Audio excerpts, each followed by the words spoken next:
Hey, hello everyone. Welcome to Learning Skills. In this video, I will be dealing with the innovating and evergreen concept in chemistry, that is the new concept, that is resonance. तो resonance क्या होता है, resonance का chemistry में क्या place है, resonance कैसे आया, कैसे पता चला किसी भी कंपाउंड में रेजोनेंस का इफेक्ट क्या होता है किसी भी कंपाउंड के अंदर, ऑर्गेनिक कंपाउंड के अंदर, उस सभी कंसेप्ट को आज हम डील करेंगे। तो आइए पढ़ते हैं रेजोनेंस क्या होता है। हमारे साइंटिस्ट जो थे उसने कुछ मॉलिक्यूल के बारे में पढ़ा, जैसे उसमें था कार्बोनेट आयन। ये जो कार्बोनेट आयन है इसका जो स्ट्रक्चर होता है दैट इज ट्रायंगुलर प्लेनर, और इसको हम ऐसे रिप्रेजेंट कर सकते हैं O minus, this is triangular planar geometry of carbonate ion. Bond angle जो होगा 120 होगा। हमको पता है ये सिंगल बॉन्ड है, ये डबल बॉन्ड है, तो ये जो लेंथ होगा वो लार्जर होगा और ये हमारा शॉर्टर होगा, क्योंकि डबल बॉन्ड है। Bond length is inversely proportional to bond order. जितना ज़्यादा बॉन्ड ऑर्डर मतलब क्या होता है, नंबर ऑफ बॉन्ड्स, और नंबर ऑफ बॉन्ड्स जितना ज़्यादा होगा उतना ही स्ट्रांगली दो एटम्स एक दूसरे से बॉन्डेड होगा और पास आ जाएगा, जिसकी वजह से बॉन्ड लेंथ जो होता है कम हो जाता है। तो हमको ऑब्वियसली जानकारी है कि ये जो सिंगल बॉन्ड है इस डबल बॉन्ड से थोड़ा सा लार्जर होगा। लेकिन जब साइंटिस्ट ने इसको एक्सपेरिमेंटली देखा, जब इसको बॉन्ड लेंथ को कैलकुलेट करके देखा तो तीनों बॉन्ड लेंथ जो होता है इक्वल आया। ये क्या हो गया, हम यहाँ पे देख रहे हैं कि डबल बॉन्ड तो छोटा होना चाहिए, लेकिन तीनों जो बॉन्ड था वो इक्वल था और उसका जो रेंज था वो सिंगल और डबल के बीच में लाई कर रहा था। मतलब जितना बॉन्ड लेंथ होना चाहिए इसका बड़ा होना चाहिए, इसका छोटा होना चाहिए, लेकिन वो नहीं था। सभी तीनों बॉन्ड लेंथ सेम था और वो जो उसका जो रेंज था बॉन्ड लेंथ का, जो डिफाइन किया साइंटिस्ट ने, डिटरमाइन किया एक्सपेरिमेंटली, वो इस सिंगल बॉन्ड से थोड़ा सा छोटा और इस डबल बॉन्ड से थोड़ा सा बड़ा। मतलब ये एग्जैक्टली ये सिंगल बॉन्ड नहीं था एक्चुअली में। तो इसके अंदर एक नया कंसेप्ट आया और वो कंसेप्ट था डीलोकलाइजेशन। तो ये जो पाई इलेक्ट्रॉन्स है, डबल बॉन्ड जो बनाता है पाई इलेक्ट्रॉन्स, ये पाई इलेक्ट्रॉन्स एक्चुअली इस दोनों एटम के बीच में स्टक नहीं रहता है। ये पाई इलेक्ट्रॉन्स इस तीनों एटम्स के बीच में ऐसे रिवॉल्व करता रहता है, डीलोकलाइज्ड रहता है। तो इसी डीलोकलाइजेशन की कंसेप्ट को बोलते हैं रेजोनेंस। Resonance is delocalisation. तो ये डीलोकलाइजेशन से क्या होगा, देखिए ये ऐसे हो गया, ये कार्बोनेट आयन है। अब ये जो पाई इलेक्ट्रॉन था ये बेसिकली ये पूरे इस एटम के अंदर इधर से इधर, ये जो दो पाई इलेक्ट्रॉन से पूरे इधर से इधर रिवॉल्व करता रहता है और इसको देता है स्ट्रक्चर, और ये एक सिमेट्रिक स्ट्रक्चर है और इसको फाइंड किया गया तो ये ज़्यादा स्टेबल हुआ एज कम्पेयर टू दिस। तो इस डीलोकलाइजेशन की वजह से क्या हुआ, स्ट्रक्चर ज़्यादा स्टेबल हो गया। तो इसी कंसेप्ट को बोलते हैं डीलोकलाइजेशन। जैसे हमारे पास एक कंसेप्ट है दूसरा मॉलिक्यूल लेते हैं, जैसे हमारे पास है O3 that is ozone. Ozone का स्ट्रक्चर क्या होता है, ओजोन हमारा बेंट टाइप का स्ट्रक्चर होता है, ऐसे यहाँ पे डबल बॉन्ड होता है और यहाँ पे डेटी बॉन्ड होता है, ये होता है ओजोन। इसके बीच एक बेंट स्ट्रक्चर होता है, कुछ बॉन्ड लेंथ होगा, बॉन्ड एंगल होगा। अब देखिए ये सिंगल बॉन्ड है और ये डबल बॉन्ड है, तो ये बड़ा होना चाहिए एज कम्पेयर टू दिस, लेकिन एक्सपेरिमेंटली फाइंड किया गया दोनों बॉन्ड लेंथ सेम आया। तो इसके अंदर भी ये जो पाई इलेक्ट्रॉन्स है वो पूरे एटम के अंदर ऐसे रिवॉल्व करता रहता है, डीलोकलाइज्ड रहता है। ओके, तो इसी डीलोकलाइजेशन कंसेप्ट को बोलते हैं रेजोनेंस। जैसे एक सिंपल एग्जांपल, ऑर्गेनिक कंपाउंड में सबसे फेमस जो मॉलिक्यूल होता है that is benzene. Benzene is what, C6H6 and this is the structure of benzene. तो यहाँ पे देखिए, यहाँ पर भी ये सिंगल बॉन्ड है और ये डबल बॉन्ड है। तो ये जो इसका जो सिंगल बॉन्ड का लेंथ होगा वो लार्जर होना चाहिए, हमको पता है, और ये हमारा शॉर्टर होना चाहिए। लेकिन यहाँ पर भी वही प्रॉब्लम, सभी बॉन्ड लेंथ सेम था। ये कैसे हो रहा है, क्यों हो रहा है, तो इसमें जो 6 पाई इलेक्ट्रॉन्स हैं, 2 पाई यहाँ पे 2 पाई इलेक्ट्रॉन्स, ये जो डबल बॉन्ड है जो पाई इलेक्ट्रॉन्स हैं ये पूरे मॉलिक्यूल के अंदर डीलोकलाइज्ड रहता है और इस डीलोकलाइजेशन को ऐसे रिप्रेजेंट करते हैं, पूरे मॉलिक्यूल के अंदर इस तरह से डीलोकलाइज्ड है। और इसीलिए हम कभी कभी इस बेंजीन को ऐसे राइट करते हैं, इस डबल बॉन्ड को हटा कर इस एक सर्कल दे देते बीच में। तो इस सर्कल क्या रिप्रेजेंट करता है, ये रिप्रेजेंट करता है जितना भी हमारे पास पाई इलेक्ट्रॉन्स था, ये 2 पाई यहाँ पे 2 पाई यहाँ पे, तो 6 पाई इलेक्ट्रॉन्स है। पूरा 6 पाई इलेक्ट्रॉन्स पूरे मॉलिक्यूल के अंदर इधर से इधर डीलोकलाइज्ड रहता है। डीलोकलाइज्ड मतलब घूमता रहता है, एक जगह पे फिक्स नहीं रहता, स्टक नहीं रहता है। तो इसी घूमने की कंसेप्ट को हमने इस तरह से गोला को रिप्रेजेंट किया कि जो 6 पाई इलेक्ट्रॉन से पूरे मॉलिक्यूल के अंदर रिवॉल्व करता है। तो इसी डीलोकलाइजेशन को बोलते हैं हम रेजोनेंस। आइए अब हम पढ़ते हैं रेजोनेंस कहाँ होता है, क्यों होता है, हमने पढ़ लिया। क्योंकि जो कंपाउंड बनता है आफ्टर डीलोकलाइजेशन वो ज़्यादा स्टेबल होता है, डीलोकलाइजेशन की वजह से स्टेबल होता है। तो ये जो इलेक्ट्रॉन्स हैं वो कब डीलोकलाइज्ड होगा कब नहीं होगा, तो उसी कंसेप्ट को अब हम पढ़ते हैं।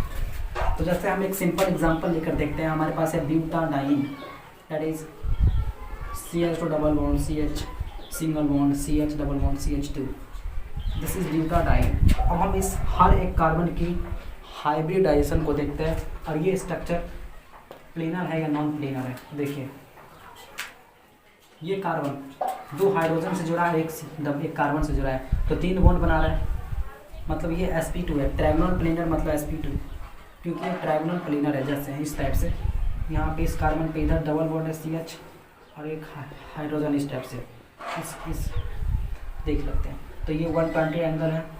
ट्रायंगुलर प्लेनर मतलब होता है क्या, sp2।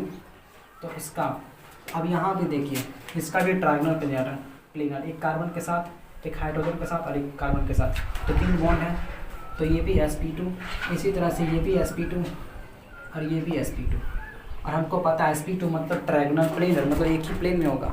तो ये जो मॉलिक्यूल है वो प्लेनर है। तो सबसे पहले रेजोनेंस की कंडीशन होना चाहिए क्या, कि मॉलिक्यूल अगर प्लेनर है तो वहाँ पे रेजोनेंस का चांस है, डीलोकलाइजेशन का चांस है। तो सबसे पहले प्लेनरिटी होना चाहिए फॉलो। अब देखते हैं ये जो पाई बॉन्डेड इलेक्ट्रॉन्स हैं वो कैसे इधर से उधर जाता है। तो सबसे पहले हम बात कर लेते हैं ये पाई बॉन्ड कैसे बनता है, पाई बॉन्ड में एक्चुअली क्या होता है। तो देखिए कार्बन का जो ग्राउंड स्टेट इलेक्ट्रॉनिक कन्फिग्रेशन होता है that is 1s2 2s2 2p2। तो ये तो 1s2 छोड़ दीजिए, ये तो इलेक्ट्रॉनिक कन्फिग्रेशन हम वैलेंस सेल के लेते हैं।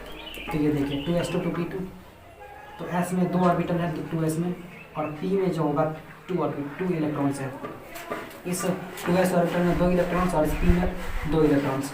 अब जब कंपाउंड बनता है तो ये एक्साइटेड स्टेट में जाता है, और इससे क्या होता है, ये जो इलेक्ट्रॉन्स है ये इधर प्रमोट हो जाएगा और इससे इस तरह से ये तीनों इस तरह से आ जाएंगे। अब देखिए 3p और 1s। अब क्या करेगा, देखिए ये कार्बन की बात कर लेते हैं। तो ये कार्बन के पास क्या है, एक हाइड्रोजन के साथ और एक कार्बन के साथ, इस कार्बन के साथ 3 बॉन्ड बनाता है। तो ये जो 2p और 1s है, ये जो 1s है और 2p है, 2p और 1s ये मिलकर हाइब्रिडाइजेशन जाती है। मतलब ये तीनों ऑर्बिटल से होता है, इंटरमिक्स होता है और हाइब्रिडाइज्ड ऑर्बिटल्स बनाती है sp2, क्योंकि ये 2p है तो sp2s। तो ये तीनों ऑर्बिटल मिल करके हाइब्रिडाइजेशन हुआ, ये बच गया। और ये जो बचा हुआ इलेक्ट्रॉन्स है इसको बोलते हैं पाई इलेक्ट्रॉन्स, क्योंकि यही जो है इसके पास ये पाई इलेक्ट्रॉन्स है। तो ये sp2 है, ये प्लेनर है, लेकिन ये जो पाई इलेक्ट्रॉन्स है ये डबल बॉन्ड जब नहीं बना होगा तो इसके पास ये पाई इलेक्ट्रॉन्स इस टाइप से होगा। इसमें 1 इलेक्ट्रॉन है, ये बना इलेक्ट्रॉन, इसका भी, इस एटम के पास भी एक पाई इलेक्ट्रॉन्स है, क्योंकि ये भी sp2 है तो इसका भी होगा। इसी टाइप से इसका भी होगा और इसका भी होगा, सब में 1 पाई इलेक्ट्रॉन्स है। ये 2 पाई इलेक्ट्रॉन्स क्या करते हैं, साइडवेज ओवरलैपिंग करके ये डबल बॉन्ड का फॉर्मेशन करता है, जो कि था मॉलिक्यूल के अंदर। ये दोनों इसी तरह से साइडवेज ओवरलैपिंग करता है और डबल बॉन्ड बनाता है। लेकिन इसने क्या देखा, इलेक्ट्रॉन्स बहुत चालाक निकला यहाँ पे। बोला कि हम स्टक क्यों हो जाए, हमारे पास 4 ऑर्बिटल्स हैं और 4 इलेक्ट्रॉन्स हैं, हमारे पास कोई रास्ता है, हमारे पास स्पेस है, फ्री है, हम यहाँ से यहाँ तक मूव कर सकते हैं। तो ये जो चारों इलेक्ट्रॉन्स है, इसका ये चारों इलेक्ट्रॉन्स क्या होता है, इस चारों पाई ऑर्बिटल में रिवॉल्व करेगा और डीलोकलाइज्ड रहता है। तो चारों जो इलेक्ट्रॉन्स है वो पूरे मॉलिक्यूल के अंदर डीलोकलाइज्ड रहता है। तो अब देख लेते हैं इसको कैसे रिप्रेजेंट करते हैं। जैसे ब्यूटाडाइन था, ये था ब्यूटाडाइन, ये जो 2 पाई इलेक्ट्रॉन्स है, यहाँ पे जो पाई इलेक्ट्रॉन्स है ये क्या करेगा, पूरे मॉलिक्यूल के अंदर रिवॉल्व करेगा। कैसे रिवॉल्व करेगा, देखिए ये कभी यहाँ पे बनेगा, ये इलेक्ट्रॉन इस पर शिफ्ट हो जाएगा इस टाइप से। ये जो पाई इलेक्ट्रॉन से पूरा इधर इधर लोकलाइज रहता है। तो ये बेसिकली जो होगा ये सिंगल बॉन्ड नहीं रहता है, ये डबल बॉन्ड नहीं रहता है, ये पूरा इस टाइप से रिप्रेजेंट कर सकते हैं CH। ये पूरा इलेक्ट्रॉन दो पाई इलेक्ट्रॉन से पूरा मॉलिक्यूल के अंदर रिवॉल्व करता रहता है। तो इसको हम ऐसे रिप्रेजेंट कर सकते हैं, ऐसे करके। तो ये होता है जो दो पाई इलेक्ट्रॉन से पूरा इधर से इधर लोकलाइज था, सॉरी डी लोकलाइज था। तो इसी को बोलते हैं हम रेजोनेंस। तो पता चल गया इसमें क्या था, पाई ऑर्बिटल था। तो जहाँ भी डबल बॉन्ड ट्रिपल बॉन्ड होगा उसके पास पाई ऑर्बिटल होता है, और पाई ऑर्बिटल है तो रेजोनेंस होता है। आइए अब हम पढ़ते हैं कंडीशंस क्या होगा, किस कंडीशंस में इलेक्ट्रॉन्स डीलोकलाइज्ड होगा और किस कंडीशन में नहीं। तो इसकी कंडीशन को राइट कर लेते हैं। सो कंडीशंस ऑफ रेजोनेंस, रेजोनेंस होने की क्या कंडीशन है। देखिए पहला कंडीशन होना चाहिए, अगर मल्टीपल बॉन्ड है, डबल बॉन्ड ट्रिपल बॉन्ड है, तो डबल बॉन्ड ट्रिपल बॉन्ड के पास क्या होता है, पाई ऑर्बिटल होती है, पाई बॉन्डिंग होती है। तो अगर पाई ऑर्बिटल है तो वहाँ पे रेजोनेंस का चांस है, पाई ऑर्बिटल। दूसरा है अगर किसी भी एटम के पास लोन पेयर है तो वहाँ भी चांस है, non bonding electron, non bonding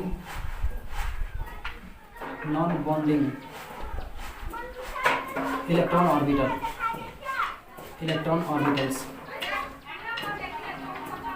मतलब नॉन बॉन्डिंग अगर electron orbital, non bonding electron है उसका ऑर्बिटल्स है, तो वहाँ भी हो सकते हैं। थर्ड है vacant orbital, VACANT, vacant orbital. जहाँ भी वैकेंट ऑर्बिटल मतलब क्या होता है, जिसमें कुछ भी इलेक्ट्रॉन नहीं है, कोई भी इलेक्ट्रॉन नहीं है, वैकेंट है, खाली एम्प्टी है, तो इसको बोलते हैं। अगर ये तीनों कंडीशन है कोई भी है तो वहाँ पे रेजोनेंस का चांस है। जैसे देख लेते हैं एग्जांपल लेकर, हमने देखा था पाई ऑर्बिटल में, ब्यूटाडाइन में क्या था, पाई ऑर्बिटल था जिससे डीलोकलाइजेशन था। अब नॉन बॉन्डिंग इलेक्ट्रॉन का देख लेते हैं। तो नॉन बॉन्डिंग जैसे हमारे पास मॉलिक्यूल है CH2 डबल बॉन्ड CH और यहाँ पे NH2 है। अब इसके पास लॉन पेयर, अब देखिए इसके पास ये लॉन पेयर, इसके पास ये, तो इसके पास पाई ऑर्बिटल इस तरह से, इसके पास भी था और इसके पास भी ऑर्बिटल है। अब देखिए ये स्ट्रक्चर जो होगा इसका हाइब्रिडाइजेशन क्या होगा, NH2 का जो होगा ये जो है N का, इस नाइट्रोजन का sp3 होगा। लेकिन ये जो नॉन पेयर होता है वो इस डीलोकलाइजेशन की वजह से ये इसके पैरेलल हो जाता है। पैरेलल होना चाहिए हमें, तो पैरेलल हो जाता है ये, और ये जो इलेक्ट्रॉन्स है ये कभी ऐसे आ जाता है और ये इलेक्ट्रॉन यहाँ पे जाते हैं। तो इस तरह से जो मॉलिक्यूल के अंदर ये यहाँ पे आ गया दोनों, तो यहाँ पे माइनस आ जाएगा, यहाँ पे CH और यहाँ पे डबल बॉन्ड बन गया और ये आ जाएगा NH2। इसका लॉन इधर जा रहा है इलेक्ट्रॉन, तो इसमें पॉजिटिव चार्ज आएगी। देखिए हुआ। अब फिर क्या होगा, ये कभी इधर जाएगा और फिर ये कर देता है। तो ये जो इलेक्ट्रॉन्स है, ये दो इलेक्ट्रॉन्स है इसका नाइट्रोजन का, और ये जो पाई इलेक्ट्रॉन्स है, ये दोनों इलेक्ट्रॉन्स इधर से इधर रिवॉल्व करता रहेगा और रेजोनेंस होगा। तो यहाँ भी रेजोनेंस होता है। तो एक्चुअली में जो होता है इसके वजह से क्या हुआ, इस पर थोड़ी सी पार्सल नेगेटिव, क्योंकि यहाँ पे क्या हुआ, ऐसे था मॉलिक्यूल, ये कभी इधर आएगा, ये कभी इधर आएगा, तो इस पर कुछ पार्सल नेगेटिव, क्योंकि हमने देखा था पिछले स्ट्रक्चर में इस पर नेगेटिव चार्ज आता है, इस पर पॉजिटिव चार्ज, तो इस पर पार्सल नेगेटिव चार्ज रहती है, इस पर partial positive. Due to resonance, localization की वजह से, डीलोकलाइजेशन की वजह से ऐसे होती है। ये जो पूरा इलेक्ट्रॉन है इस तरह से रिवॉल्व करता रहेगा और इस मॉलिक्यूल को काफ़ी स्टेबल बना देगी। ये जो इलेक्ट्रॉन्स है 4 इलेक्ट्रॉन्स, इसका 2 और ये पाई, ये चारों इलेक्ट्रॉन्स इस पूरे मॉलिक्यूल के अंदर रिवॉल्व करेगा और रेजोनेंस होगी। अब बात करते हैं वैकेंट ऑर्बिटल में भी होता है। जैसे हमारे पास है CH2 डबल बॉन्ड CH और यहाँ पे CH2 पॉजिटिव, ओके। तो ये रहा, देखिए इसके पास क्या, ये भी sp2 हाइब्रिडाइज्ड है, क्योंकि 3 सिंगल बॉन्ड बना रहा है, 3 ऑर्बिटल लोकलाइज्ड हो चुका है। हमारे पास 4 ऑर्बिटल होता है टोटल कार्बन के पास, एक S और 3 P। तो एक यहाँ पे वैकेंट ऑर्बिटल होगा, इसमें कुछ भी इलेक्ट्रॉन नहीं होगा। इसके पास भी एक पाई और इलेक्ट्रॉन है, ये डबल बॉन्ड को हटा देते हैं। तो अब देखिए यहाँ पे पाई ऑर्बिटल, यहाँ पे एम्प्टी ऑर्बिटल, तो यहाँ भी होगा। ये 2 इलेक्ट्रॉन क्या करेगा, इधर से इधर इस तीनों ऑर्बिटल में क्या करेगा, इधर से इधर डीलोकलाइज्ड रहेगा और इसके अंदर भी हमारा क्या होगा, रेजोनेंस होगा। इस तरह से रिवॉल्व करता रहेगा चारों तरफ। इससे क्या होता है, इलेक्ट्रॉन्स एक जगह पर प्लेस नहीं है, स्टक नहीं है, वो पूरे मॉलिक्यूल के अंदर डीलोकलाइज्ड है। तो इसी कंसेप्ट को बोलते हैं रेजोनेंस। Okay, understood. अब बात करते हैं कुछ स्ट्रक्चर, कहाँ पे रेजोनेंस होगा कहाँ पे नहीं, आगे देखते हैं। CH3 CH double bond CH OH। देखिए ये sp3 हाइब्रिडाइज्ड है, यहाँ पे ना इलेक्ट्रॉन है ना कोई ऑर्बिटल है खाली, ना ही इसके पास लोन पेयर है ना ही पाई ऑर्बिटल है, तो यहाँ पे रेजोनेंस नहीं होगा। यहाँ पे देखिए इसके पास है, इसके पास भी है और इसके पास है लोन पेयर, तो यहाँ भी चांस है, ये इलेक्ट्रॉन यहाँ पे और ये इलेक्ट्रॉन यहाँ पे, तो इस पार्ट में जो होगा रेजोनेंस होगा, तो यहाँ पे रेजोनेंस होगा। अब रेजोनेंस का जो कंडीशन होता है वो होता है, हमने देख लिया, और डायरेक्ट एक कंडीशन होती है जिसमें अगर कंजुगेटेड है, कंजुगेटेड मतलब अल्टरनेट डबल बॉन्ड्स है, जैसे एक single bond double bond single bond double bond, जैसे बेंजीन के अंदर था, देख सकते हैं single bond double bond single bond double bond single bond double bond. तो ये जो जब अल्टरनेट होगा, एक सिंगल एक डबल फिर सिंगल एक डबल या ट्रिपल भी हो सकता है, तो ऐसा जब अल्टरनेट बॉन्ड होता है तो वहाँ पे रेजोनेंस होता है। इस रेजोनेंस की वजह से क्या होगा, पूरा में इलेक्ट्रॉन से रिवॉल्व करता रहेगा। अब बात करते हैं, जैसे हमारे पास है कोई फिनॉल ग्रुप, कोई मान लेते हैं हमारे पास ये है फिनॉल है, ये होता है फिनॉल एक्चुअली में। अब देखिए ये इसका पास इलेक्ट्रॉन है, इसके पास पाई ऑर्बिटल है, पाई ऑर्बिटल इसके पास पाई, सभी के पास पाई ऑर्बिटल। तो यहाँ पे क्या होगा, ये जो इलेक्ट्रॉन होगा ये इलेक्ट्रॉन ये इधर स्विच होगा और ये दोनों जो इलेक्ट्रॉन है पाई ऑर्बिटल इस कार्बन पे आ जाएंगे। तो यहाँ पे देखिए कैसे होता है, ये जो पूरा इलेक्ट्रॉन्स है ये पूरे मॉलिक्यूल के अंदर इवॉल्व करेगा, तो यहाँ पे डबल बॉन्ड बनेगी और यहाँ पे OH, ये दोनों इलेक्ट्रॉन इसके गया तो इस पर पॉजिटिव चार्ज। अब देखिए ये दोनों इलेक्ट्रॉन उठ करके इस कार्बन प्लस इस पर नेगेटिव चार्ज और एजेटिव ये डबल बॉन्ड होगा। अब देखिए ये डबल बॉन्ड उठ करके इस पर बॉन्ड बनाएगा और ये जो डबल दोनों उठ करके यहाँ पे आ जाएगी। ये जो होता है एरो, इस एरो को ये एरो रेजोनेटिंग स्ट्रक्चर्स रिप्रेजेंट करता है, ये सभी रेजोनेटिंग स्ट्रक्चर्स हैं, डीलोकेशन को हम रिप्रेजेंट करते हैं पूरे मॉलिक्यूल के अंदर।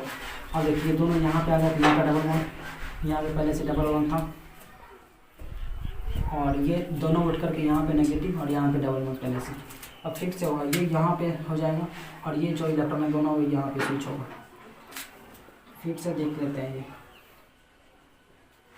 देखिए ये डबल बॉन्ड वैसे ही रहेगा पॉजिटिव साइन के साथ, ये यहाँ पे ऐसे ही रहेगा और यहाँ पे डबल बॉन्ड बन जाएगी और यहाँ पे नेगेटिव चार्ज।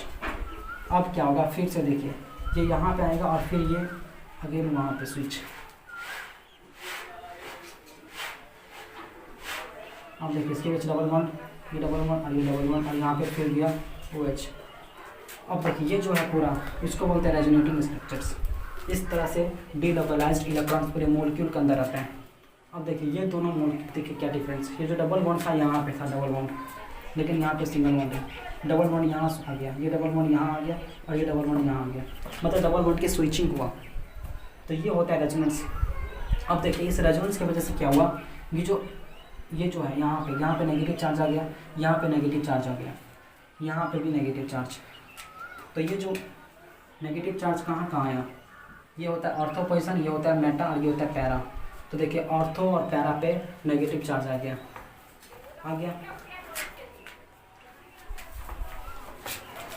तो इस रेजोनेंस की वजह से क्या हुआ, ऑर्थो पैरा पे नेगेटिव चार्ज आ गया। मतलब अगर फिनॉल है यहाँ पे गिवन, इसकी वजह से क्या होता है, यहाँ पे पार्शियल नेगेटिव, यहाँ पे पार्शियल नेगेटिव और यहाँ पे भी पार्शियल नेगेटिव। यहाँ पे इलेक्ट्रॉन डेंसिटी बढ़ रहा है ड्यू टू रेजोनेंस, हमने देखा था पिछले स्ट्रक्चर में। ये होता है ऑर्थो पोजीशन, ये होता है मेटा, ये होता है पैरा। ऑर्थो क्या होता है, इस ग्रुप के रिस्पेक्ट में जो सबसे पहला कार्बन से ऑर्थो, सेकेंड वाला होता है मेटा और फोर्थ वाला होता है पैरा। इस फंक्शनल ग्रुप के रिस्पेक्ट में हम देखते हैं। देखिए ऑर्थो पैरा पे नेगेटिव चार्ज आ गया। अगर कोई इलेक्ट्रोफाइल होगा, वो क्या करेगा, इलेक्ट्रोफाइल भी पॉजिटिव चार्ज है तो उसी सेंटर पे अटैक आएगा जहाँ पे नेगेटिव होगा, जहाँ पे नेगेटिव सेंटर होगा, जहाँ पे इलेक्ट्रॉन डेंसिटी ज़्यादा होगा। तो यह या तो ऑर्थो पे या तो पैरा पे या इस ऑर्थो पे।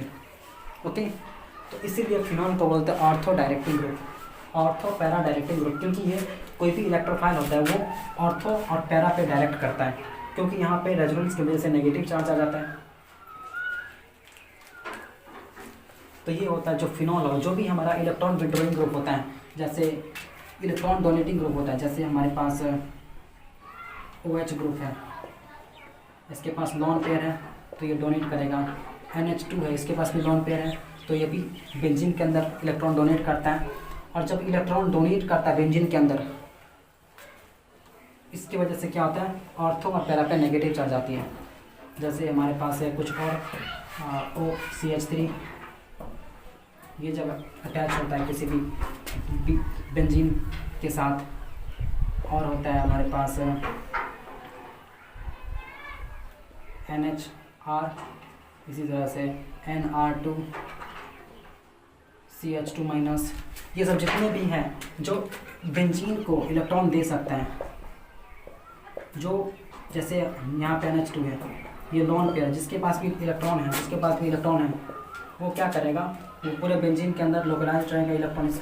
तो जब बेंजीन के अंदर आता है इलेक्ट्रॉन्स, जब ये डोनेट करता है इलेक्ट्रॉन्स, ये रिपेल करता है, पूरे बेंजीन को रिंग देता है, तो ये होता है प्लस आर इफेक्ट।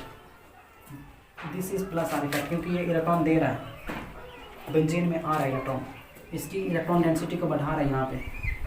तो जब इलेक्ट्रॉन डेंसिटी किसी भी कार्बन एटम पे अगर बढ़ेगा, then that is called plus R effect. और प्लस आर इफेक्ट तब होगा जब डायरेक्टली जिस कार्बन से अटैच्ड है उसके पास लॉन पेयर होना चाहिए। ये होता है प्लस आर इफेक्ट, जब इलेक्ट्रॉन डेंसिटी बेंजीन के अंदर बढ़ता है, रिंग के अंदर बढ़ता है, इसको बोलते हैं प्लस आर इफेक्ट।